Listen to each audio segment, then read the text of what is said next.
رموز لفظ رمز کی جمع ہے۔ رمز کا معنی اشارہ یا علامت ہے۔ اوقاف لفظ وقف کی جمع ہے، جس کا معنی ٹھہرنا یا رکنا ہے۔ اصطلاح میں رموز اوقاف ان اشاروں یا علامتوں کو کہتے ہیں جو کسی عبارت کے ایک جملے یا جملے کے ایک حصے کو دیگر سے الگ کرنے کے لیے استعمال کیے جاتے ہیں۔ جس طرح کسی بھی فرد کے لبوں کی حرکت اور لہجے کا زیر و بم اس کی گفتگو میں ربط اور معنی پیدا کرتا ہے، اسی طرح تحریر میں رموز اوقاف کا استعمال تحریر میں ربط اور معنی پیدا کرتا ہے۔ رموز اوقاف کا مناسب استعمال نظم و نثر دونوں اسالیب میں بہت اہمیت رکھتا ہے۔ آئیے چند اہم رموز اوقاف پر گفتگو کرتے ہیں۔ سکتہ۔ سکتہ تحریر میں سب سے مختصر وقفہ ہوتا ہے۔ اسے انگریزی میں کوما کہتے ہیں۔ اردو میں سکتہ کی علامت یہ ہے۔ اس علامت کا استعمال تحریر میں حلقے سے توقف کو ظاہر کرتا ہے۔ سکتہ کی علامت سب سے مختصر وقفے کے لیے استعمال ہوتی ہے۔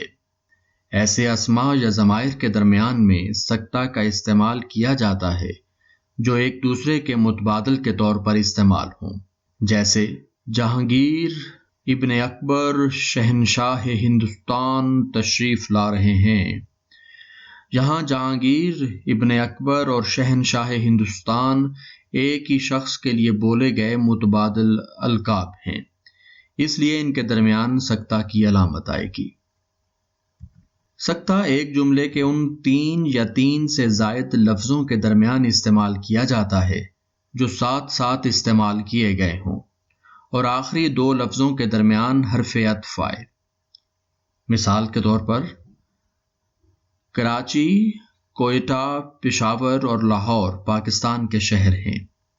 اس مثال میں کراچی، کوئٹہ اور پشاور ساتھ ساتھ استعمال ہوئے اور پشاور کے بعد لاہور کا استعمال ہوا۔ پشاور اور لاہور کے درمیان حرف عطف یعنی اور کا استعمال ہوا، سو شروع کے تین شہروں کو الگ الگ کرنے کے لیے ان کے درمیان حروف عطف کی بجائے سکتہ استعمال کیا گیا۔ اگر ایک ہی درجے یا رتبے کے لفظ جوڑوں کی صورت میں استعمال ہوں تو ہر دو جوڑوں کے درمیان سکتہ استعمال کرتے ہیں، جیسے دن ہو کہ رات، سفر ہو کہ حضر، خلوت ہو کہ جلوت، انسان کو چاہیے کہ خدا کو نہ بھولے۔ درج بالا مثال میں دن ہو کہ رات ایک جیسے الفاظ کا جوڑا ہے، سفر ہو کہ حضر بھی ایک جیسے الفاظ کا جوڑا ہے، خلوت ہو کہ جلوت بھی ایک جیسے الفاظ کا جوڑا ہے۔ ان تمام جوڑوں کو الگ کرنے کے لیے ان کے درمیان سکتہ استعمال کیا گیا ہے۔ دو یا دو سے زیادہ ایک ہی درجے کے چھوٹے جملوں کے درمیان میں جو ایک بڑے جملے کے جز ہوں سکتہ کی علامت لگاتے ہیں، جیسے میں گھر سے بازار گیا، بازار سے مدرسے آیا، اب مدرسے سے گھر واپس جاتا ہوں۔ اس طویل جملے کے اندر تین چھوٹے جملے تسلسل کے ساتھ بیان کیے گئے ہیں۔ میں گھر سے بازار گیا پہلا مختصر جملہ ہے، بازار سے مدرسے آیا دوسرا مختصر جملہ ہے، اب مدرسے سے گھر واپس جاتا ہوں تیسرا مختصر جملہ ہے۔ ان تین مختصر جملوں کو تسلسل سے جب بیان کیا جائے تو بامعنی جملہ بنانے کے لیے ان کے درمیان مختصر وقفہ پیدا کرنے کے لیے سکتہ کا استعمال کیا جاتا ہے۔ جب کسی فعل کے بعد کر یا کے کا آنا ضروری ہو مگر نہ لایا جائے تو سکتہ لانا لازم ہے، جیسے وہ کتاب ہاتھ میں لے چل پڑا۔ اس مثال میں وہ کتاب ہاتھ میں لے کے بعد کر کا استعمال ضروری تھا مگر نہیں کیا گیا، اور جب نہیں کیا گیا تو یہاں مختصر وقفے کے لیے سکتہ لایا گیا۔ سکتے سے زیادہ ٹھہراؤ کی ضرورت ہو تو وقفہ استعمال کرتے ہیں۔ وقفہ کو انگریزی میں سیمی کولن کہتے ہیں۔ اردو میں اس کے لیے یہ علامت استعمال کی جاتی ہے۔ سکتے سے زیادہ ٹھہراؤ کی ضرورت ہو تو وقفہ استعمال کرتے ہیں۔ جملوں کے لمبے لمبے اجزاء کو ایک دوسرے سے الگ کرنے کے لیے وقفہ استعمال کیا جاتا ہے، جیسے وہ بڑا سخی، عقل مند اور محنتی تھا، ہم اس کی عزت کرتے تھے۔ اس جملے میں دو طویل اجزاء پائے جاتے ہیں۔ پہلا، وہ بڑا سخی، عقل مند اور محنتی تھا، اور دوسرا، ہم اس کی عزت کرتے تھے۔ جملے کو بامعنی بنانے کے لیے ان کے درمیان ٹھہراؤ ضروری تھا، جس کے لیے وقفہ کا استعمال لازم تھا۔ وقفہ کا استعمال وہاں بھی کیا جاتا ہے جہاں جملوں کے مختلف حصوں پر زیادہ تاکید دینا ہو، جیسے جو کرے گا سو بھرے گا، جو بوئے گا سو کاٹے گا۔ یاد رہے کہ جن صورتوں میں سکتہ لاتے ہیں ان میں وقفہ صرف ایسی حالت میں لا سکتے ہیں جب جملے کے بعض حصوں کو ایک دوسرے سے الگ کرنا پڑے، جن میں اندرونی طور پر سکتہ موجود ہو، جیسے حالی کی مسدس، یادگار غالب، حیات جاوید، نذیر احمد کی میرات العروس، توبۃ النصوح، محسنات، شبلی کی الفاروق، موازنہ، سیرت النبی پڑھنے اور بار بار پڑھنے کے قابل ہیں۔ اس جملے میں مسدس، یادگار غالب، حیات جاوید، میرات العروس، توبۃ النصوح، محسنات، الفاروق، موازنہ اور سیرت النبی تمام کتب کے ہی نام ہیں۔ چونکہ جملے میں ان تمام کتب کے مصنفین کا بھی ذکر ہے، جس کی وجہ سے یہ جملہ مزید چھوٹے جملوں میں تقسیم ہو گیا ہے۔ جملے کی مزید تقسیم کے سبب ان میں ٹھہراؤ پیدا کرنا لازم ہے، جس کے لیے وقفہ استعمال کیا گیا ہے۔ رابطہ۔ رابطہ کو انگریزی میں کولن کہتے ہیں۔ اردو میں رابطہ کے لیے یہ علامت استعمال کی جاتی ہے۔ رابطہ وقفے سے زیادہ ٹھہراؤ کے لیے استعمال ہوتا ہے۔ جملے کے کسی سابقہ خیال یا بات کی تشریح یا تصدیق کے لیے رابطہ کا استعمال کیا جاتا ہے، جیسے انسان کو بعض کاموں کی قدرت ہے، بعض کاموں کی نہیں۔ وہ چل سکتا ہے، دوڑ سکتا ہے، مگر اڑ نہیں سکتا۔ اس مثال میں پہلے یہ بتایا گیا کہ انسان کو بعض کاموں کی قدرت ہے، بعض کاموں کی نہیں۔ بعد ازاں اسی جملے کی وضاحت کی گئی، سو وضاحت سے پہلے ٹھہراؤ لازم تھا، جس کے لیے رابطہ کا استعمال کیا گیا۔ کسی مختصر مقولے، کہاوت یا مصرع وغیرہ کے بیان سے پہلے تمہیدی جملے کے بعد رابطہ کا استعمال کیا جاتا ہے، جیسے کسی عقل مند کا قول ہے، آپ کاج مہا کاج۔ اس مثال میں کہاوت آپ کاج مہا کاج ہے۔ اس کہاوت سے پہلے تمہیدی جملہ کسی عقل مند کا قول ہے۔ اس تمہیدی جملے کے فوراً بعد اور کہاوت سے پہلے رابطہ کا استعمال کیا گیا۔ ختمہ۔ ختمہ کو وقف کامل اور وقف تام بھی کہا جاتا ہے۔ انگریزی میں اسے فل سٹاپ کہتے ہیں۔ ایرانی زبان میں لکھی گئی تحریروں میں ختمہ کی علامت انگریزی کے فل سٹاپ کی طرح ایک نقطے کی صورت ظاہر کی جاتی ہے۔ حروف منقوط کی کثرت کی وجہ سے اردو میں عرصہ دراز سے ایک چھوٹے خط کی صورت میں ختمہ کی علامت لگائی جاتی ہے۔ یہ علامت مکمل ٹھہراؤ کے لیے لگائی جاتی ہے۔ جملے کے اختتام پر جب جملہ مکمل ہو جائے، ختمہ استعمال کیا جاتا ہے، جیسے زندگی جہد مسلسل کا نام ہے۔